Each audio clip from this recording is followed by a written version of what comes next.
ఇలా గవర్నర్ ప్రసంగం పైన కేటీఆర్ గారు ఒక చిన్నపిల్లలుగా కామెంట్ చేసినారు. ఇన్నేళ్ళు ఎమ్మెల్యేగా ఉన్న కేటీఆర్ గారికి గవర్నర్ గారు ప్రసంగం ఏ రకంగా ఉంటుంది, ఎన్నేళ్లుగా ఎన్ని గవర్నర్ ప్రసంగాలు వారు విన్నారు, విని కూడా ఇంత విజ్ఞత జ్ఞానం లేకుండా గవర్నర్ ఏదో కాంగ్రెస్ కార్యకర్త ఉద్దేశించి మాట్లాడినట్టుగా వ్యంగ్యంగా మాట్లాడుతూ గవర్నర్ యొక్క ప్రతిష్టని భంగం కలిగే విధంగా మాట్లాడడం అనేది చాలా శోచనీయం. బీఆర్ఎస్ నాయకులకి అలవాటుగా మారిపోయింది గవర్నర్ వ్యవస్థని కించపరిచే విధంగా మాట్లాడడం.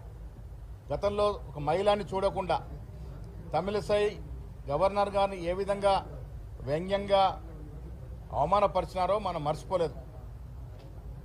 కేటీఆర్ గారు ఒకరు తెలుసుకోవాల్సింది, ఇవాళ రాష్ట్రంలో కాంగ్రెస్ ప్రభుత్వం ఉంది.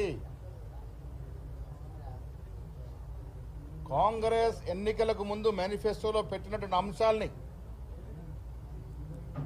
మీ తండ్రి కొడుకులు ఈ రాష్ట్రాన్ని దివాలా తీసి 7.5 లక్షల కోట్ల అప్పులో కూర్చోబెట్టి పోయినా కూడా ఒక్కటొక్కటి గాడిలో పెడుతూ ఎన్నికలకు ముందు మేము వరంగల్ డిక్లరేషన్ కానీ కామారెడ్డి డిక్లరేషన్ కానీ ఇచ్చిన అంశాలని ఒక్కటొకటిగా పూర్తిస్తూ ముందుకు పోతున్నటువంటి సందర్భాన్నే వీళ్ళ గవర్నర్ గారు ప్రసంగంలో మాట్లాడడం జరిగింది.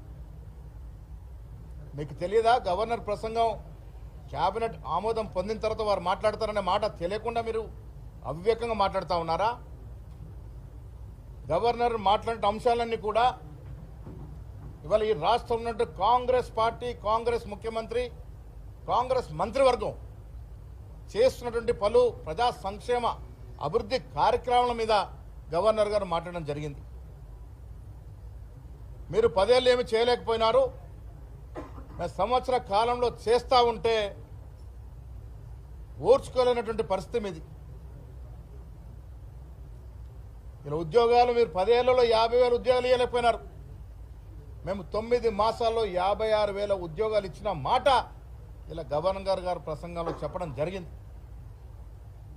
మీరు 10 ఏళ్లలో రుణమాఫీ 26-27 వేల కోట్లు ఇస్తే మేము 11 మాసాల్లో 22,000 కోట్ల రూపాయలు రుణమాఫీ చేయడం జరిగింది. ఆ వాస్తవాల్ని గవర్నర్ గారు చెప్పడం జరిగింది. మీరు వాస్తవాలు మీకు పట్టవు. గవర్నర్ మాట్లాడేటప్పుడు ఏ రకంగా ఒక క్రమశిక్షణ ఉండాలో మీకు పట్టవు. వెనక ఉన్న మీ పోకిరి ఎమ్మెల్యేని ఎగేస్తూ ఉంటారు, పోగేస్తూ ఉంటారు, గవర్నర్ని డిస్టర్బ్ చేస్తూ ఉంటారు. అసలు ఒక అసెంబ్లీ నడుస్తూ ఉంది, అసెంబ్లీ సమావేశాలు ఇవి. అసెంబ్లీ సమావేశాల్లో శాసనసభ్యులు గవర్నర్ మాట్లాడేటప్పుడు ఏ రకంగా ఉండాలో కూడా తెలియక విచ్చలవిడిగా అల్లరి చేయడం, గవర్నర్ యొక్క వ్యవస్థని అవమానపరచడం అనేది బీఆర్ఎస్ నాయకులకు అలవాటుగా మారింది.